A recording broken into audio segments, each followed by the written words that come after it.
Hamas is using Palestinian women and children as shields. ये clips में कौन Palestinians को ह्यूमन शील्ड्स की तरह यूज कर रहा है?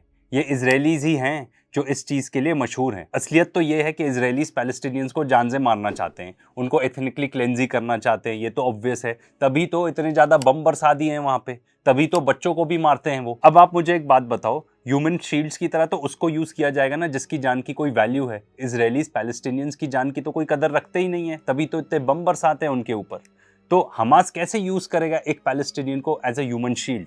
असलियत तो ये है कि इजरायलीज वो करते हैं, क्योंकि हमास अपने खुद के पैलेस्टीनियंस को नहीं मारना चाहता। ये आदमी जो इतने झूठ फैलाता है, इसका नाम है अभिजीत अय्यर मित्रा। इसको तो डेफिनेटली आपने कहीं ना कहीं किसी जियोपॉलिटिक्स के पॉडकास्ट में देखा ही होगा। ये आदमी बोलता तो बहुत स्टाइल से है, नाचना तो खैर क्या ही बोले इसके डांस के बारे में। I don't even think fact checking is real in India anymore. मेरे को तो ऐसा लगता No, है कि fact checking anywhere is not real. तुम बोलोगे ही कि fact check is not real, इसीलिए तो हम लोग हैं यहाँ पे। और दो ही रणवीर के साथ पॉडकास्ट में इन्होंने इतने झूठ बोले हैं, आज उन्हीं को डिबंक करेंगे। In Israel, you will never see a military facility co-located with a civilian facility.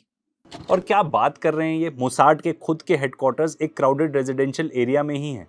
और ये बात तो खुद CNN ही बता रहा है। इनको ना गाजा का एरिया देखना चाहिए और ये सोचना चाहिए कि कैसे पॉसिबल है कि रेजिडेंशियल और मिलिट्री फैसिलिटीज दोनों अलग अलग कर सके। और जब आप 70,000 टन एक्सप्लोजिव यूज करते हो, जो कि है इक्विवेलेंट टू 5 न्यूक्लियर बॉम्ब्स, आपको पता है जो एक हिरोशिमा था उसमें 15,000 टन ही सिर्फ एक्सप्लोजिव था, तो उससे कई ज्यादा तो यहाँ पे बम बरसा चुके हैं। तो फिर कहाँ जाएंगे लोग? पूरा गाजा तो इन्होंने फ्लैट कर दिया है। आप उसके जरा सैटेलाइट इमेजेस देखिए, आपको आइडिया लग जाएगा। It's very easy to go in and out of the West Bank. Gaza, it isn't because of Hamas. Now, what ends up happening out there is it's such a dysfunctional society. People live in fear. Gaza strip में जाना और वहां से वापस आना कोई आसान काम नहीं है, ये तो बात सही है। पर इसके लिए हमास नहीं है रिस्पॉन्सिबल, इस बात के लिए रिस्पॉन्सिबल है खुद इजरायलीज। डेविड कैमरून जैसे वेस्टर्न पॉलिटिशियन ने खुद ही कहा था कि Gaza is like an open air prison. Gaza की सिचुएशन एक कॉन्सेंट्रेशन कैंप जैसी बना दी है। ये आर्टिकल को ही देख लीजिए, ये बताता है कि 16 साल जब गाजा का ब्लॉकेड हो गया था, और ये फिगर है 2022 का, तब अनएम्प्लॉयमेंट रेट हाईएस्ट था ग्लोबली एट 46%, और जो यूथ अनएम्प्लॉयमेंट थी वो थी 62.5%। और जो वहां पे गाजा का पावर प्लांट है वो मीट आउट करता है सिर्फ 50% ऑफ द इलेक्ट्रिसिटी डिमांड, यानी एवरी नाउ एंड देन वहां पे पावर कट ही होते रहते हैं। गाजा का जो पानी था 97% वो तो कंटामिनेटेड था, मतलब पीने के लिए भी सही नहीं है वो तो। When you're going over the Wadley ceiling, if you see the width of the bay that it covers, think of that wide, but about 50-60 kilometers long. That's it. It's the size of the Bombay Peninsula. Bombay is much bigger than Gaza. Small place, 2.5 million people. So it's not as densely populated as Indian cities are, but for the West it is. There are so many factions out there. There has only been one government, a Hamas government, which has never held elections. The average Palestinian doesn't even get to decide if they are satisfied or not satisfied with the government. You tell me 17, 18 years under a blockade, not being able to travel in and out or whatever. और याद रखो ये सब Israeli blockade की वजह से ही हो रहा है। सबसे पहले तो हमास एक डेमोक्रेटिकली इलेक्टेड पार्टी है, और दूसरा, अगर इजरायलीज हमास के इतने अगेंस्ट ही थे तो क्यों इतने पैसे भिजवाए नेतन्याहू ने, क्यों उनको इतना सपोर्ट किया? और स्मोट्रिच को देखो, जो उनका फाइनेंस मिनिस्टर है, वो तो खुद ही कहता है कि हमास इज एन एसेट, उसको एक एसेट की तरह बताता है। अब ऑफ कोर्स आप पूछोगे कि इजरायलीज ने हमास को क्यों इतना सपोर्ट किया? बहुत सिंपल रीजन है, डिवाइड एंड रूल। भाई एक जगह रखो पैलेस्टीनियन अथॉरिटी वेस्ट बैंक में, और यहाँ पे हमास को बिठा दो गाजा में, और एक दूसरे से लड़ते रहेंगे। और दूसरी बात जो इनके पॉलिटिशियंस अचीव करना चाहते थे वो ये थी, वहां पे सभी टेररिस्ट हैं। हमास तो टेररिस्ट ऑर्गेनाइजेशन है ही है, पर गाजा में भी सब टेररिस्ट हैं, और ये सारी चीजें आपको इनके बयान से पता चल जाएगी। ये भी जानना जरूरी है कि जो इंडियन गवर्नमेंट है उसने हमास को लेबल नहीं किया हुआ एज अ टेररिस्ट ऑर्गेनाइजेशन।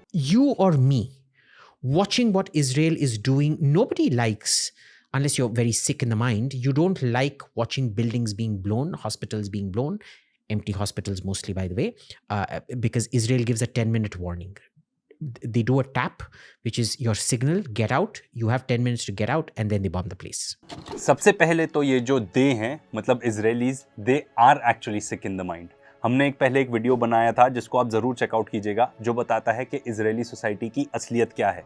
पर चलो थोड़ा सा ट्रेलर आपको यहाँ भी दे देते हैं। सबसे पहले तो ये देख लीजिए कैसे वहां की खुद की मिनिस्टर कहती है they are proud of the ruins of Gaza. और ये औरत पता है क्या है? इनकी मिनिस्टर है फॉर एडवांसमेंट ऑफ वुमेन, और ऐसा बयान देती है। और ये देखो इनके फाइनेंस मिनिस्टर स्मोट्रिच, इनका तो नाम आपको बहुत ही सुनने को मिलेगा हमारे वीडियोज में।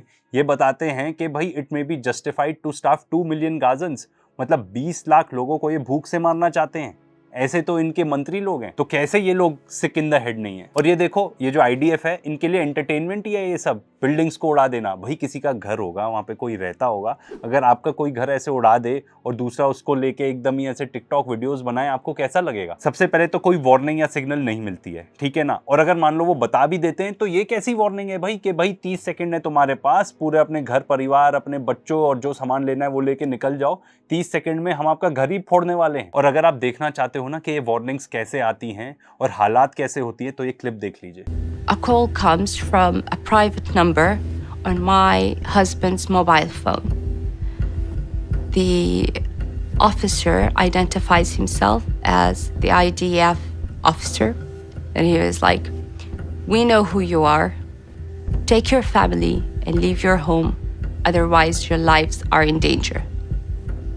So my husband was like, "So if you know who I am, then you know that the bombardments around my home are non-stop.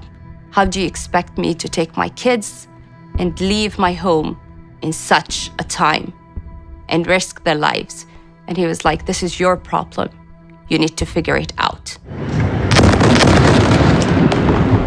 ये आदमी क्या बकवास करता है, मतलब मुझे तो परे है। मतलब एम्प्टी हॉस्पिटल्स, आप खुद ही इमेजिन करो, एक वॉर जोन, एक जगह जहां पे लेफ्ट राइट सेंटर बम गिराए जा रहे हो, वहां पे हॉस्पिटल्स एम्प्टी होंगे क्या? असलियत तो ये है कि इजराइल जानबूझकर इन हॉस्पिटल्स को टारगेट करता है और इनमें से कोई भी हॉस्पिटल्स एम्प्टी हो ही नहीं सकते। और आप खुद ही ये सीन्स देख लीजिए अभी जो आपके स्क्रीन पे चल रहे हैं कि कैसे जब हॉस्पिटल को रेड किया जाता है, वहां के पेशेंट्स को कैसे बोला जाता है कि भाई इवैक्यूएट करो, अभी निकलो यहाँ से। ये देख लो, क्या ये सब हॉस्पिटल्स एम्प्टी लगते हैं? और इतना ही नहीं, ये लोग वहां पे एक्चुअली डॉक्टर्स को भी टारगेट करते हैं, जो भी कोई मेडिकल फील्ड में काम करता है उसको भी टारगेट करते हैं, प्रेस को भी टारगेट करते हैं, कोई भी बचता नहीं है यहाँ पे। The remaining patients and medical staff at the Nasser hospital come under attack. We are attacked by Israel army at the hospital.